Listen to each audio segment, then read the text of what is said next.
Welcome back to the homestead, y'all. Today I'm building a canning barrel.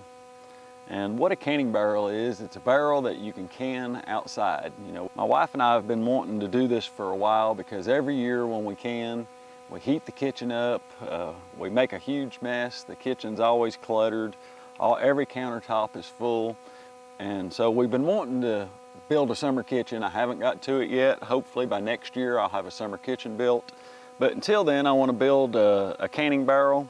And what this is you just take a old 55-gallon drum, you cut it off, you stack 3 cinder blocks in a U shape, you put the barrel on top of it, build your fire under it, put your cardboard in the very bottom of it, set all your canning jars in there. This will hold 24 quarts in one layer. So you put all them in, you put cardboard between each one of them, and then you put a second layer in. If you have enough for a second layer, put cardboard between them, between the 2 layers, and then cardboard between all your quarts. Fill your canning barrel up with water and let it boil. So while I'm doing that, I thought I would go ahead and build a canning barrel and make a video on it. So I'm gonna go ahead and take my Sawzall. I took a 10-inch blade already and was able to cut and get a hole started. Now you could take a drill and drill a hole in it if you wanted to. I just happen to have this 10-inch multi-blade and I thought I would just try it and it worked fine.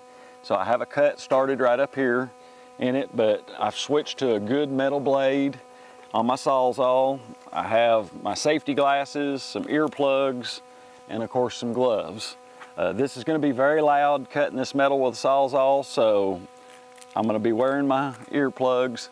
And I'll probably just go ahead and do a time lapse of this instead of you all sitting here watching me cut a 55-gallon drum in half. And then after I get done, then I'll show you what it looks like. And then I'll take my die grinder, go around the edges, knock off all the sharp edges on the die grinder, and then hopefully tomorrow I'll be able to do some canning in this thing. So I'm gonna go ahead and get started, cut it in half, and I'll be back in a little bit. That didn't take too long. It only took me about 2 or 3 minutes to cut all the way around that with a good sharp Sawzall blade. Now I'm going to take my die grinder and grind this edge because it has a sharp edge. Those are rough, those will cut us whenever we're going to put our quarts in. So I'm going to go ahead and cut that off. Just take a grinder and smooth it, smooth both the edges, just go around it, and I'll show you how to do that. And now we're ready to, we'll be able to lay some cardboard in here, put our quarts in there, fill it up with water, build a fire under it, and we'll be able to can 24 quarts to each layer. So that's exciting. You know, since when we do it on the stove inside, we can only do 7 quarts at a time. So to be able to do 24 quarts at one time is just amazing to me. So I'm excited to get this done and hopefully try it out tomorrow.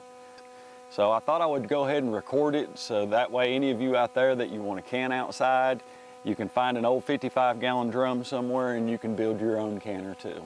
So I'm going to go ahead and get the die grinder, grind this off real quick, and it's going to be ready to go for tomorrow.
All right, that's pretty good.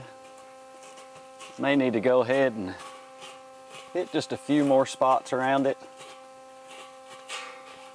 That's not too bad. I can feel one or two little spots right there. I may turn it up on its edge and just go around and knock that off real quick. There's a few spots that kind of lapped over, but it looks pretty good. So I'll finish this up real quick, and then we'll get us some cinder blocks and I'll show you how to set it up. The barrel, put our 20 in there, put cardboard in between all of them, and build us a fire underneath it, fill it up with water, and then I'm just gonna take the lid and just set it right on top.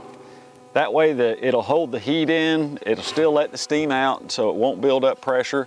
Originally I was thinking about taking this top and clamping it to the other half of the barrel and then welding it to it, so that way I have two of these barrels, but I think this is gonna work better because it'll help keep the heat in and help it bring it to a boil quicker, and I won't have to have as big a fire underneath it. So I won't have to go and collect a whole lot of limbs and everything out in the woods to burn a fire under it. So tomorrow I'm gonna give this a whirl, give it a try. I'll do it on a separate video and we'll see how it goes.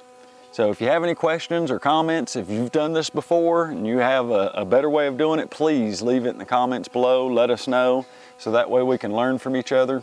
And I really appreciate Susan and Randy teaching us how to do this. This is gonna make our life so much easier. Thanks for watching.